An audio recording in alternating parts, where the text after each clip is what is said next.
she was known as the famed master of Huashia, a woman renowned for both her exceptional medical and toxicological prowess, two rare skills that made her both revered and feared.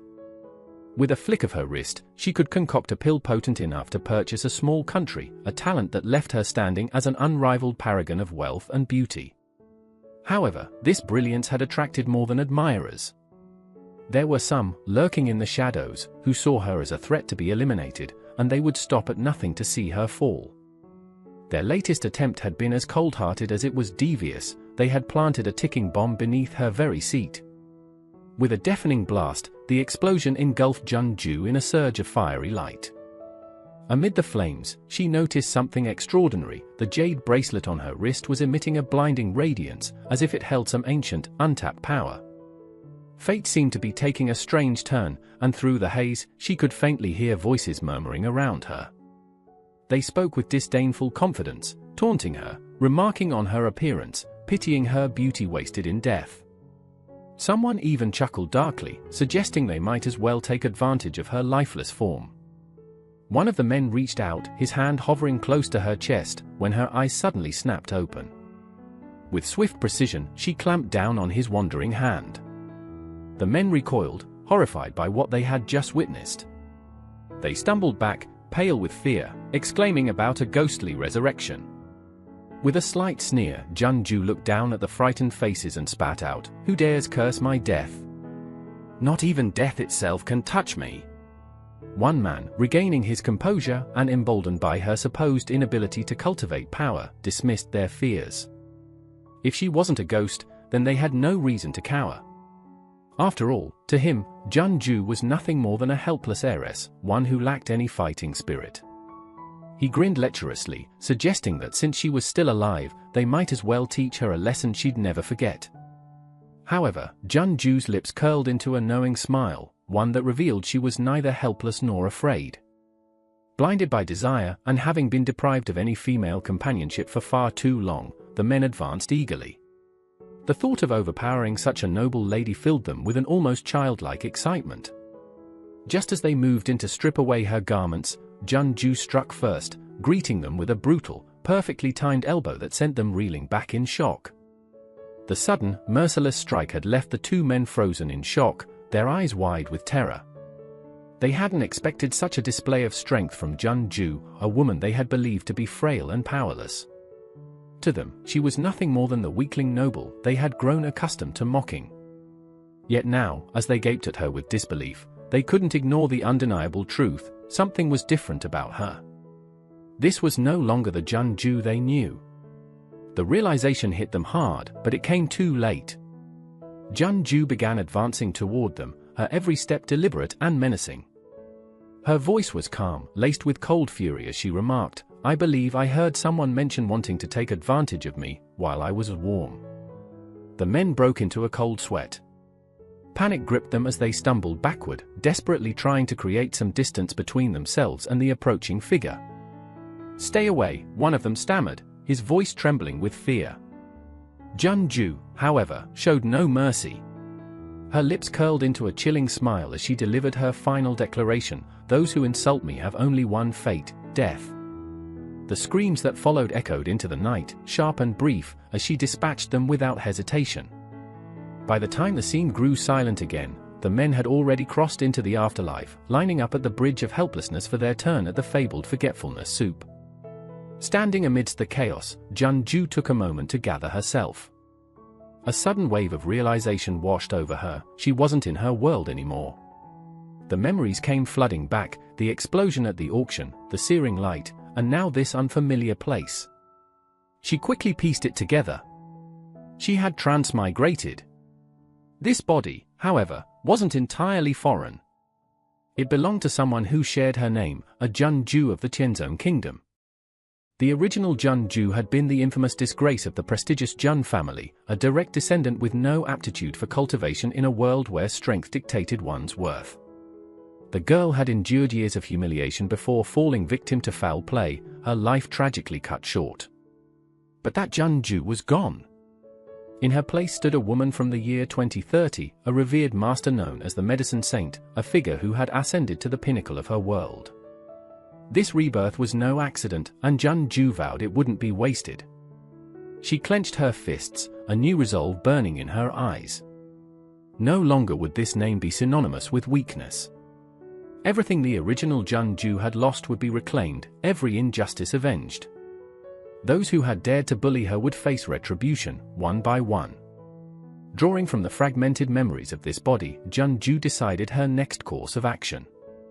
Her family resided in Fengmo City. It was time to return and begin her new life in earnest. As Junju journeyed back, she quickly realized the road ahead would be far from tranquil. The air around her vibrated with an unsettling energy that hinted at something extraordinary. A man, imprisoned in a pool of sulfuric acid for over a millennium, was on the verge of breaking free.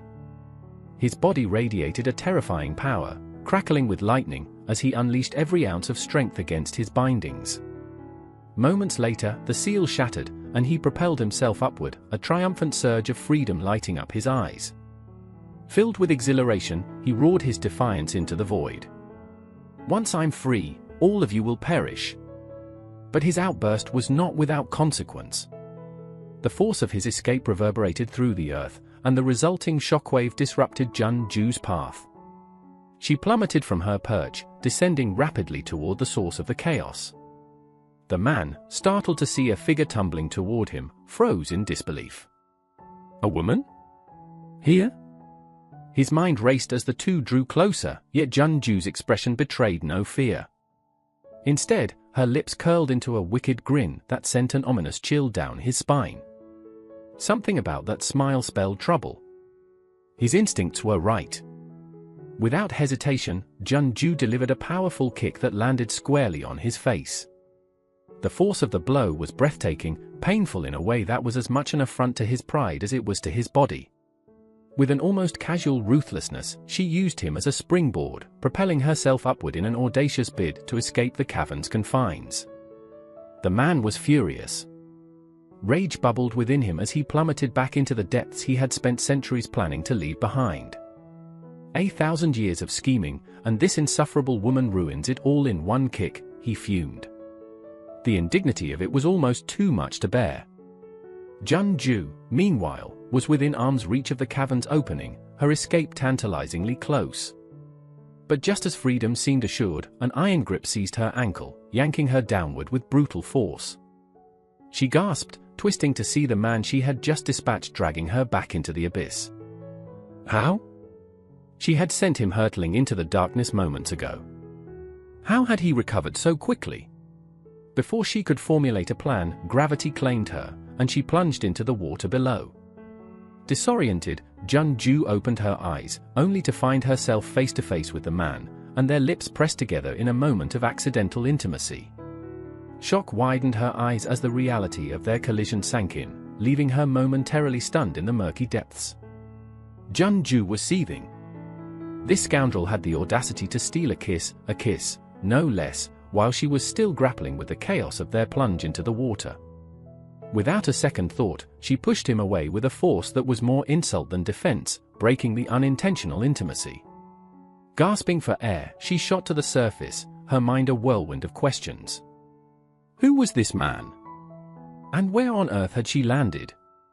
Her questions barely had time to settle before the man emerged beside her, his movements calculated and his expression fierce. His hand clamped around her chin, tilting her face toward his as his eyes burned with fury. "You dare ruin my plan to break the seal," he growled, his voice brimming with indignation. "Who are you?" Junju could feel the danger radiating from him, like a predator sizing up its prey. Still, she forced herself to meet his gaze with defiance, the weight of his grip doing little to cow her. "Isn't it basic courtesy to give your name before asking for someone else's?" she shot back, her tone sharp enough to cut. For the first time, she got a proper look at him. And what a sight it was! His face, chiseled and flawless, could have been carved by the gods themselves, and his physique, well, let's just say it wasn't built for modesty. The realization hit her like a lightning bolt. He was dangerously attractive, the kind of man whose beauty could disarm even the most hardened of hearts. Against her will, a sly grin crept onto her lips, and her expression turned downright shameless. The man, far from flattered, looked like he might burst from sheer indignation.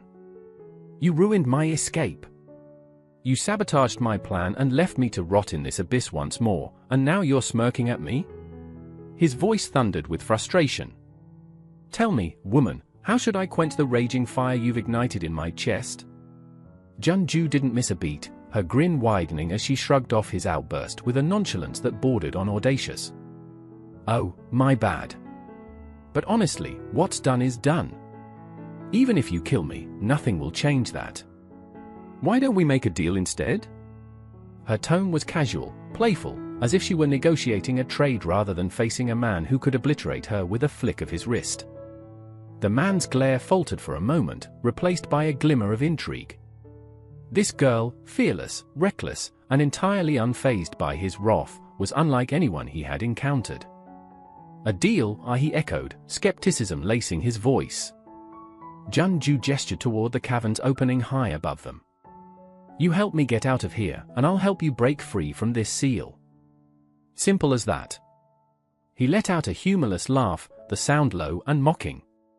"You speak as though breaking this seal is child's play. Do you have any idea how long it took me to even come this close to escaping?" Her smile didn't waver. "Well, then," she said, her tone light and teasing, "sounds like you could use a helping hand." Junju's gaze swept the dim expanse as her words hung in the air. She found herself in a subterranean abyss, the atmosphere heavy with a foreboding chill. Surrounding her was a complex two-tiered magical array. 8 Chelene statues, bound tightly with enchanted chains, loomed ominously, guarding the seal. She furrowed her brow, lost in thought. Memories of her world surfaced. She had studied the 8 trigrams formation extensively. Though intricate, this array adhered to the principles of the 5 elements and the trigrams. Understanding its framework made dismantling it feel within reach, albeit perilous. Her lips curved in a contemplative smile. A seal of such power implied that the man before her was no ordinary being. Dangerous, yes, but worth taming.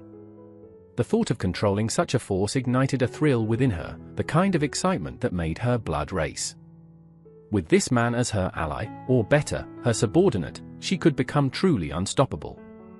The man's sharp voice snapped her out of her musings. He demanded to know what she was plotting, accusing her of considering an escape. He dismissed her capabilities, his tone dripping with doubt.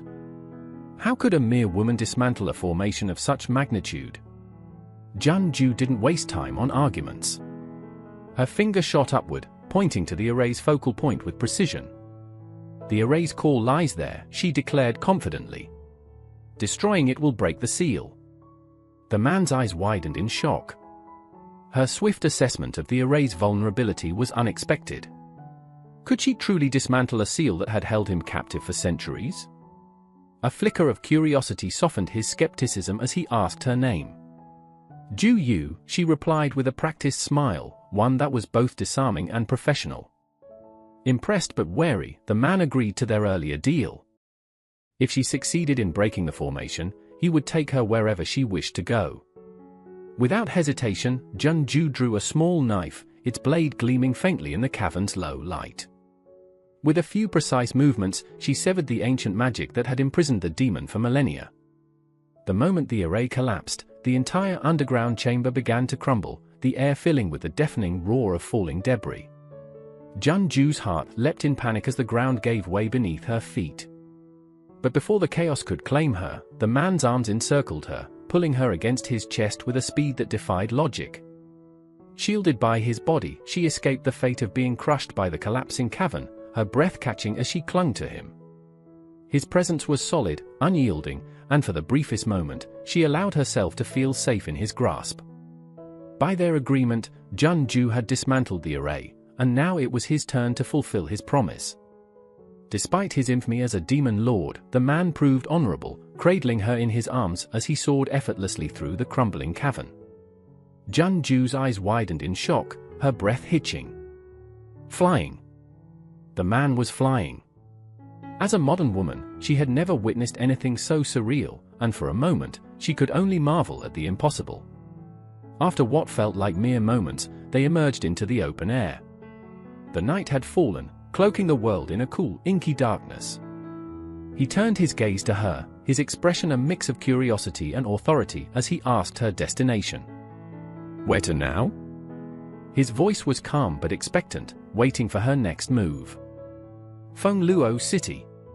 "The Jun family," she replied, her tone measured, though her mind raced with thoughts of what awaited her there.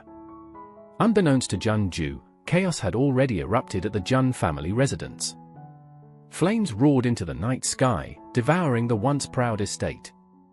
At the heart of the inferno stood Jun Qianshan, the Jun family's second miss, her lips curling into a triumphant sneer. Her scheme was simple and ruthless.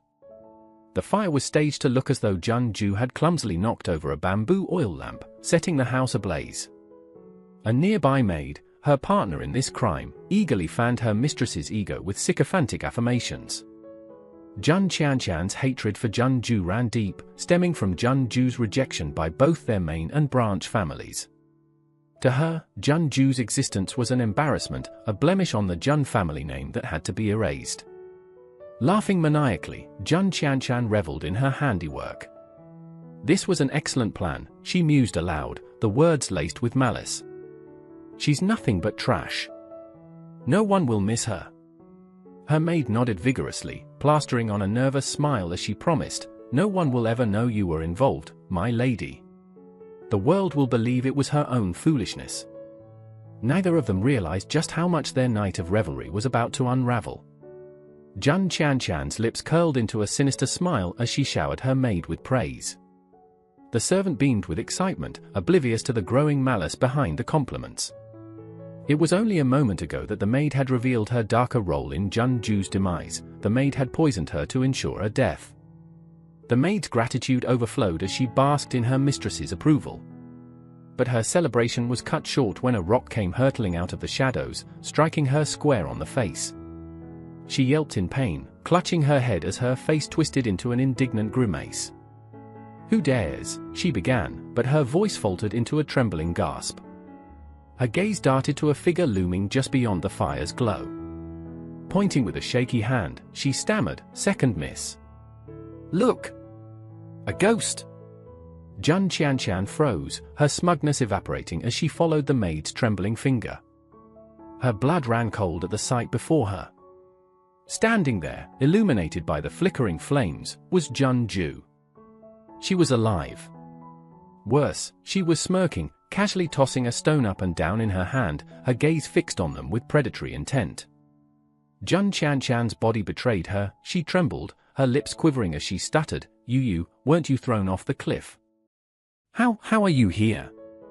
Before she could make sense of what was happening, Jun Ju moved faster than her mind could register.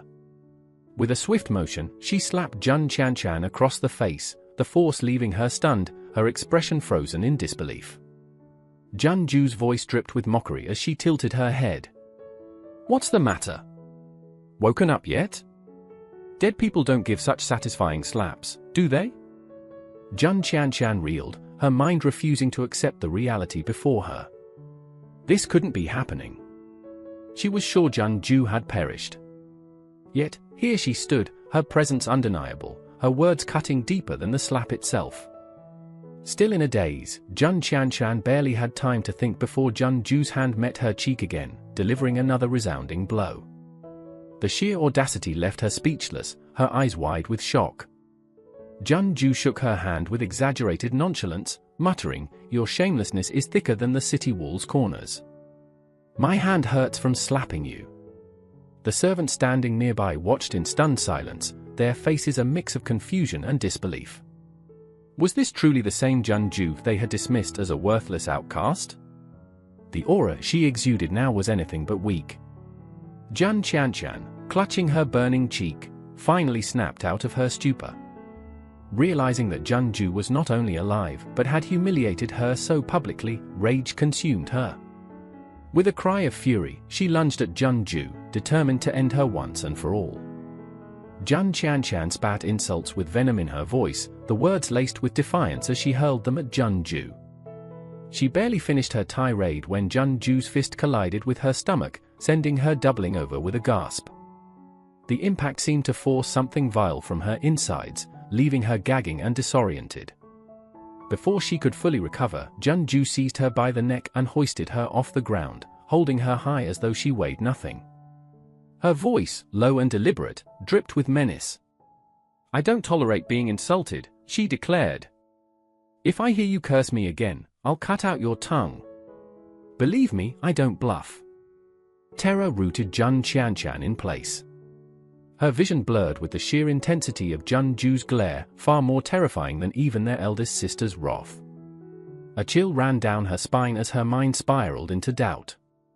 Was this really Junju? Could this even be human? Or had she returned as a ghost to exact revenge? Yet, even as fear clawed at her resolve, Jun Qianshan clung to her arrogance. With a trembling but spiteful voice, she shouted, "Junju, you're nothing but a useless wretch. Even as a ghost, you're still worthless." Without missing a beat, she turned to the dazed servants lingering nearby, commanding them to attack. Her words spurred them into action, their blades glinting as they charged at Junju with reckless abandon. Junju responded with nothing more than a contemptuous scoff. Lightning quick, she moved in a blur, and within moments, 5 of the attackers lay motionless, their weapons rendered useless. The display of overwhelming power left Jun Qianshan trembling uncontrollably. Her mind screamed in denial, this couldn't be real. The Junju she knew was weak, a failure. How could she now possess such devastating strength? Her thoughts were cut short when Junju's boot slammed down on her with terrifying force. The grinding pressure on her body brought tears of pain to her eyes. The humiliation burned deeper than the physical agony, her pride crushed under the weight of Junju's dominance. Junju leaned down, her voice dangerously soft, as she taunted her. "Jun Qianshan, did I hear you curse me again just now? I told you, I wasn't joking about cutting out your tongue. Be good and open your mouth. Don't worry, I'm fast, you'll barely feel a thing." Jun Qianshan's eyes widened in terror as the gleaming dagger drew closer, her lips clamping shut in defiance, though desperation trembled in her gaze. But Junju's grip was unyielding, stronger than she could have imagined. With a quick, brutal motion, Junju pried her mouth open, sliding the blade in slowly, each inch taunting her with the grim promise of pain. Just as the tip of the knife grazed her lips, a thunderous shout shattered the tense silence, halting Junju's hand midair. It was Jun Qianshan's father, Jun Leitian, storming onto the scene with a rage that matched the heat of the noon sun. His face twisted in fury as he saw his daughter held hostage, and without hesitation, he condemned Junju's actions. "Junju," he bellowed, "how dare you commit such violence in broad daylight?" His voice held the arrogance of someone who believed he held ultimate authority, despite the incriminating reality of his daughter's schemes. Junju, unshaken by the sudden interference, let out a dry, mocking laugh. "You want me to spare the one who sought to kill me? Do I look like the type to play the fragile damsel, Jun Leitian?" She fixed him with a scornful gaze, her smirk making it clear just how little his reprimands meant to her. Jun Leitian's face darkened, the humiliation of her defiance prickling at his pride. He sneered, incredulous at her audacity. "So, Junju, you defy my orders now? Who do you think you are?" His brows furrowed in confusion. Hadn't he been assured she was dead? How was this even possible? Junju's lips curled in a sneer, her voice dripping with contempt as she dismissed his confusion. "You think you're in charge, do you? Who gave you that idea?" Her words stung as she reminded him of her true lineage. "I am the legitimate daughter of the main family. By tradition, you should be bowing in respect when you see me. Or did a day apart make you forget your place?" At this, Jun Leitian's followers erupted in laughter, the sound mocking and filled with scorn. Jun Leitian smirked, taunting her, "Junju, have you lost your mind? You're a failure, unable even to cultivate spirit energy. Who do you think you are, flaunting your so-called birthright? Your parents are dead, and the Jun family would rather discard a useless wretch like you." But Junju's expression remained unreadable, her eyes flashing with a cold determination that silenced their sneers. Her presence, once dismissed as weak, now commanded a power that none of them could ignore. Jun Leitian continued sneering, his voice laced with contempt as he spat accusations, claiming that Junju's disgrace and forced exile from the main family was an order from the family's matriarch herself. His words were sharp and cruel, asserting that she had no right to demand respect or mention her lineage, as if daring her to recall the humiliation that had once driven her away. For a moment, Junju felt a twinge of embarrassment. Only recently transported to this world, she had no prior knowledge of this life she now inhabited. Yet, as he spoke, memories began to trickle into her mind, fragments of the former owner of this body. She could see glimpses of a desolate life, a struggle marked by nothing but cold leftovers, bare walls, and the sting of abandonment. The past she'd stepped into was indeed harsh and tragic. Cast out without pity, the original Junju had been relegated to survive with barely a thread of dignity. With a sharp exhale, Junju's heart hardened. Now she knew her enemy, the matriarch of the main family, had been the architect of this cruelty, and that knowledge gave her purpose. This would simplify things. Jun Leitian, clearly growing impatient, gave a sharp command to his guards, urging them forward to strike Junju down and save his daughter. At once, two towering men lunged toward her, emanating a powerful energy that made Junju pause. These were skilled spirit masters, far from mere henchmen. In that instant, the dark entity behind her offered a silent, telepathic inquiry, asking if she required assistance. But Junju, steeling herself, declined, intent on handling this challenge alone. With a swift movement, she aimed a powerful kick at Jun Chanchan, sending her flying toward the advancing guards with such force that it left a crater in the ground. As the dust settled, Jun Chanchan lay unconscious, the force of impact rendering her motionless. Jun Leitian, furious beyond reason, ordered his two men to resume their assault on Junju, commanding them to kill her without delay. Obeying instantly, the two lunged forward with renewed force, one of them, bulky, wiry, and fiercely intense, unleashing a powerful technique right from the start, a move that would overwhelm most ordinary opponents. In the nearby branches, the dark entity, who had been silently watching, felt a pang of worry. He doubted Junju's current ability to handle such a formidable foe, suspecting that a spirit master like this was far too advanced for her to face alone. For a fleeting moment, he readied himself to intervene. But what he witnessed next stopped him cold. Junju deftly sidestepped her attacker's blow with remarkable ease, as if she had already anticipated the move, and then, to his astonishment, launched a swift counterattack. The bulky man, his eyes wide with disbelief, found himself struck down in an instant. As though struck by a storm of unseen arrows, his body collapsed, life extinguished before he even had the chance to register his fate. The smaller of the two opponents froze, staring in shock at his fallen companion, his mind racing to grasp the impossible. Yet he barely had a moment to react before Junju closed the distance between them, her blade held firmly against his throat. A single, swift motion, and he was dispatched, joining his companion in death.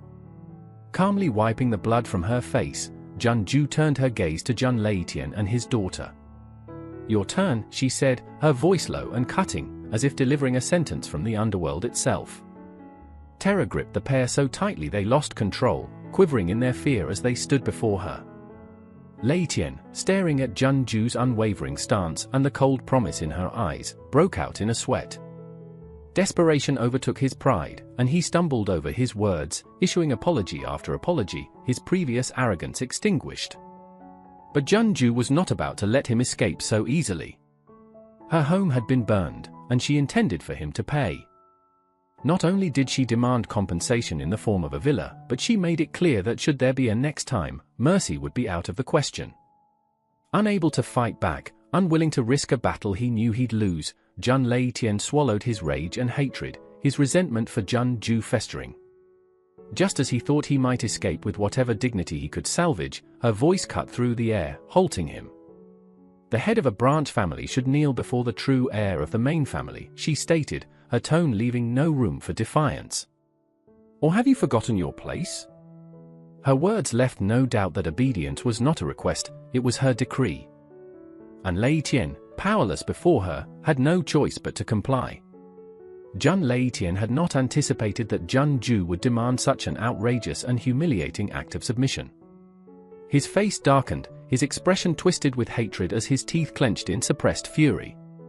Yet, confronted by Jun Ju's piercing, menacing gaze, he found himself surrendering once more. Kneeling before her with trembling reluctance, he bowed low, his voice strained as he addressed her. "I greet you, Miss Ju. May I humbly request permission for us to leave?" Jun Ju, however, was far from placated. With an icy glare, she dismissed him brusquely, commanding him to get lost. The humiliation burned through Lei Tian, leaving his features contorted in rage. Never in his wildest imagination had he thought the girl he once dismissed as worthless would rise to such power and trample him underfoot. The urge to strike her down surged within him, but fear held him in check. Just as Lei Tian and his daughter, Jun Qianshan, were about to retreat, Jun Ju's hand darted into her sleeve. In a single fluid motion, she pulled out a slender silver needle and flicked it toward Qianshan. The sharp glint of the needle was the only warning before it embedded itself in Qianshan's neck. Qianshan's eyes widened in shock, her hands flying to her throat as her voice abruptly vanished. The scream she tried to release turned into silence, leaving her gaping in horrified disbelief. The pain began almost immediately, spreading through her like a wildfire. Tears streamed down her face as she writhed in her father's arms, her voice robbed by the needle's deadly magic. The torment was far from over. Jun Ju had ensured Qianshan would endure a lifetime of agony, her body consumed by an unrelenting, fiery pain. Lei Tian stood frozen, utterly bewildered by this unforeseen act of vengeance. His daughter's wails, silent though they were, tore through him. Cradling Qianshan in his arms, his anguish quickly turned to rage. He swore vengeance, imagining the day he would tear Jun Ju to shreds and toss her remains into a pigsty. Jun Ju, however, was unimpressed by their misery. She yawned as if bored by the entire ordeal, her mind already wandering to more pressing matters. Her body, still weakened and unfamiliar to her after her rebirth, felt strained and exhausted from even a brief confrontation. She knew she would need to train rigorously to cleanse and strengthen this vessel if she hoped to reclaim her former strength. But just as she prepared to leave and rest, a hand materialized from behind her, resting lightly on her shoulder. Startled but composed, she turned to find the enigmatic dark entity, now standing uncomfortably close. His voice, deep and teasing, reverberated with accusation. "Little girl, you lied to me. Your name isn't Ju Yu, it's Jun Ju." Jun Ju's lips curled into a wry smirk as she shoved the hand, its presence annoyingly heavy, off her shoulder. "Why should I be honest with you?" she retorted with deliberate nonchalance. "We're not close enough for me to share my real name." As Jun Ju turned to face the dark entity behind her, she felt its unnervingly close presence linger near her ear. The man, now introducing himself as Mo Wuyue, whispered his name with an audacious smirk.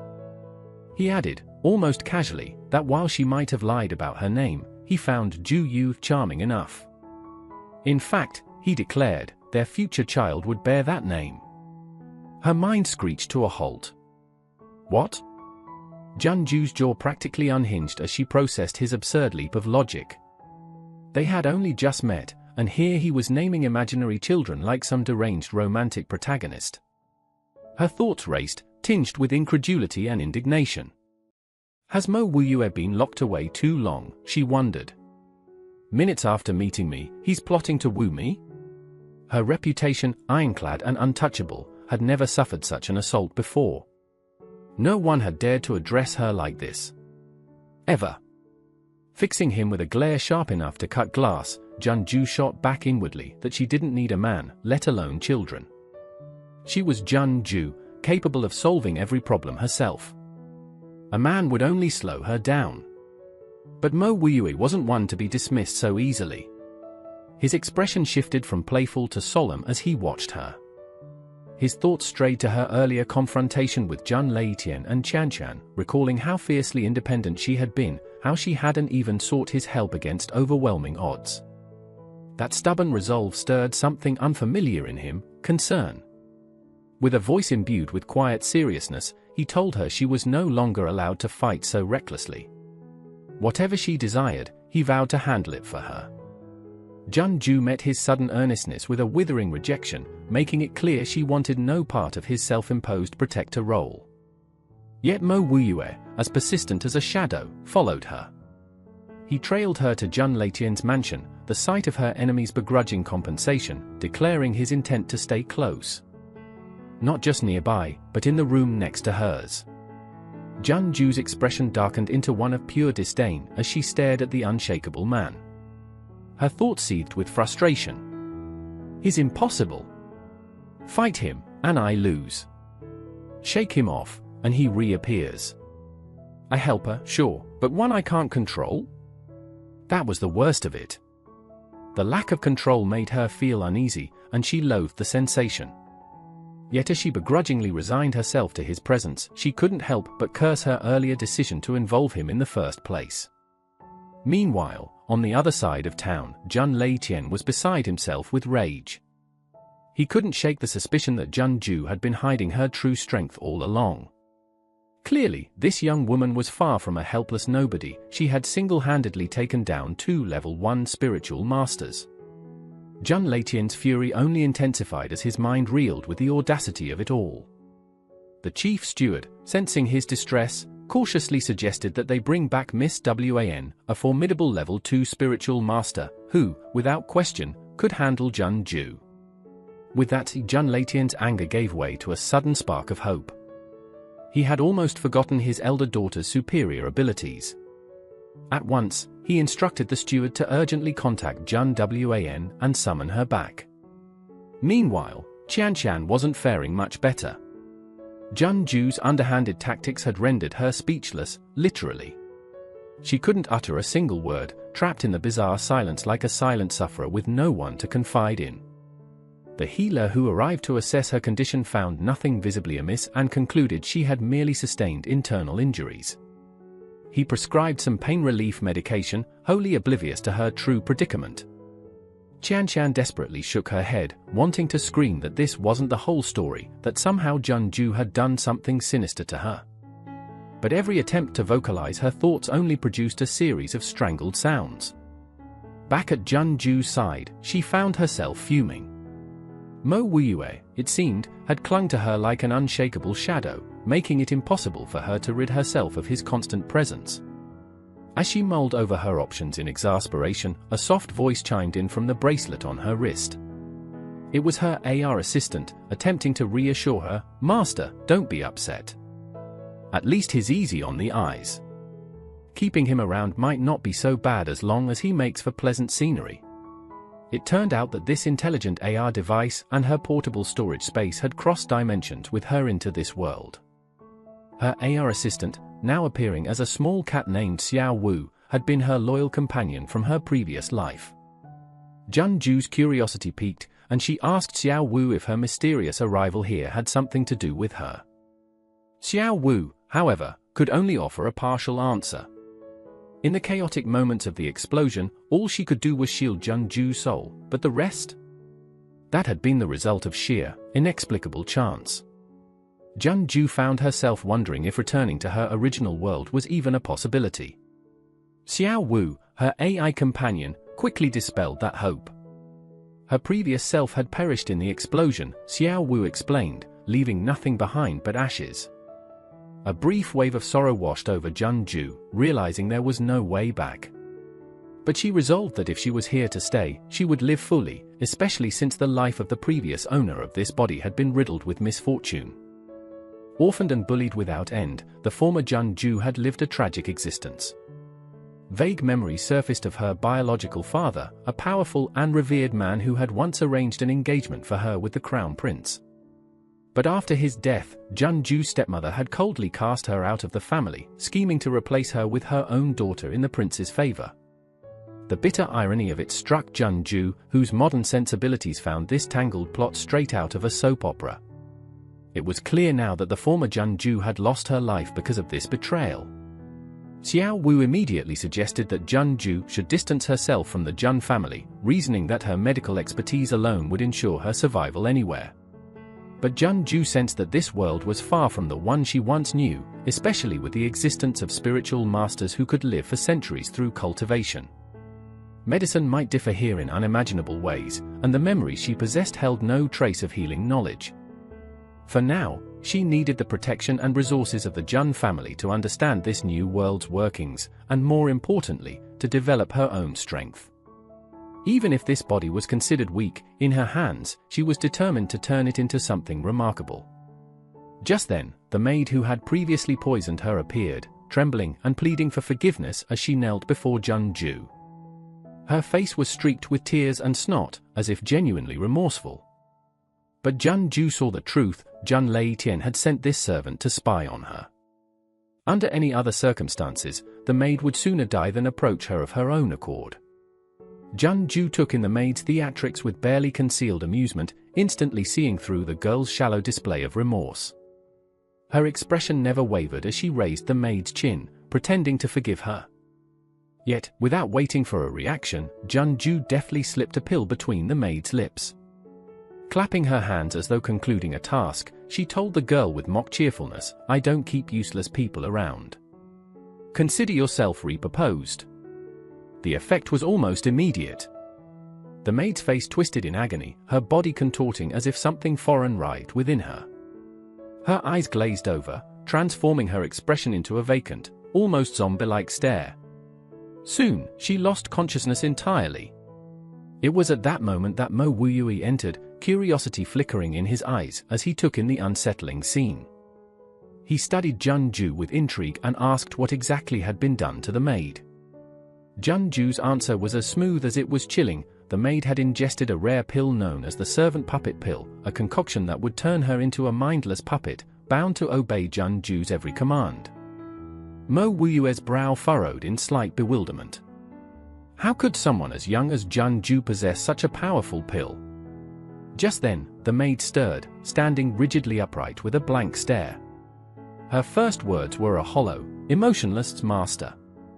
Without hesitation, Jun-ju ordered her to spy on Jun Lei-tian and his family from now on. Watching this bizarre transformation, Mo Wuyue felt a shock he rarely experienced. Though he had lived for millennia, he had never encountered a pill with effects like these. He wondered if perhaps his own long confinement had left him out of touch with recent advancements in alchemy. Jun-ju, noticing the fascination in Mo Wuyue's gaze, smirked. Teasingly, she asked if Mo Wuyue was curious to know if this was indeed a new creation from the House of Puppet Masters. Mo Wuyue moved closer, curiosity unmistakable in his eyes, as he replied, "Little Ju, would you be willing to share it with me?" Jun-ju folded her arms, her voice carrying a hint of mischief. "Of course not," she replied.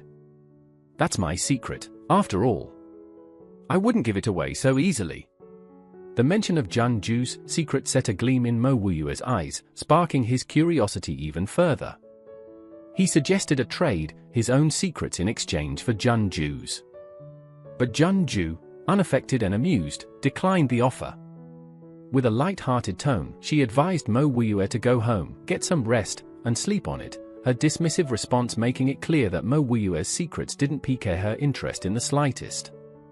As Mo Wuyue watched Jun-ju's retreating figure, he muttered to himself, marveling at the allure of this girl's fascinating soul. He found himself wanting Jun-ju even more, drawn in by her unique spirit and intrigued by the mysteries she held. The following day, Jun-ju made her way to the Jun family's study.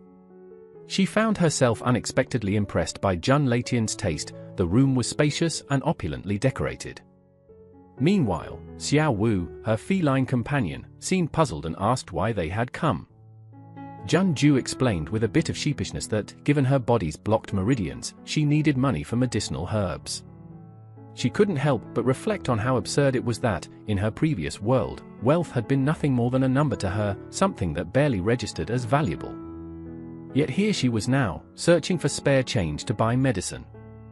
Once their plan was clear, the two embarked on a thorough search, rummaging through drawers and cabinets. Their efforts eventually paid off. They stumbled upon Jun Lei-tian's hidden stash of gold, silver, and jewels.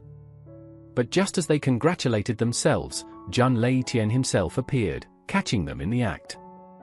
The intensity of their eye contact in that moment was palpable, and even Jun-ju felt a twinge of embarrassment at being caught red-handed. Furious, Jun Lei-tian bellowed, demanding to know what Junju thought she was doing, accusing her of outright theft. Realizing the futility of pretending otherwise, Junju shrugged and waved a silver banknote, coolly reminding him that her father had once lent him a substantial sum of money, effectively helping him when he was in need.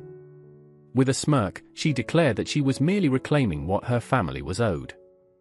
Jun Latian's face shifted with a brief flicker of guilt, though he immediately denied the debt. He stammered defensively, insisting that no such loan had ever taken place.